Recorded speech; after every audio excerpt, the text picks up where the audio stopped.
इस वीडियो में हम आपको बताएंगे meaning and definition of accounting. आधुनिक युग में व्यवसाय के आकार में वृद्धि के साथ साथ व्यवसाय के जटिलताओं में भी वृद्धि हुई है। व्यवसाय का संबंध अनेक ग्राहकों, आपूर्तिकर्ताओं तथा कर्मचारियों से रहा है, जिसके कारण व्यावसायिक जगत में सैकड़ों, हजारों या कह सकते हैं लाखों लेन देन हुआ करते हैं।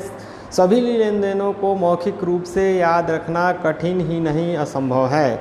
हम व्यवसाय के लाभ को जानना चाहते हैं और ये भी जानना चाहते हैं कि उसकी लायबिलिटी कितनी है तथा उसकी एसेट कितनी है। इन समस्त बातों की जानकारी के लिए अकाउंटिंग की आवश्यकता पड़ती है। कुछ प्रमुख संस्थान तथा विद्वानों ने अकाउंटिंग के डिफिनीशन दी है, जो इस प्रकार है। American institute of certified public accountants AICPA ने 1961 में अकाउंटिंग की डिफिनीशन इस प्रकार दी थी। Accounting is the art of recording, classifying and summarizing in a significant manner and in terms of money transaction and events which are in part or at least of a financial character and interpreting the result thereof।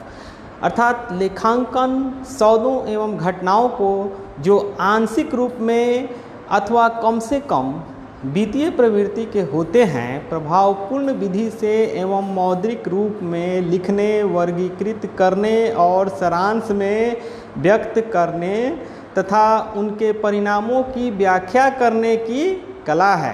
According to Smith और एसबर्न के अनुसार, accounting is the science of recording and classifying business transaction and events primarily of a financial character and the art of making significant summaries, analysis and interpretation of these transaction and events and communicating the result to person who must make decision or form judgments।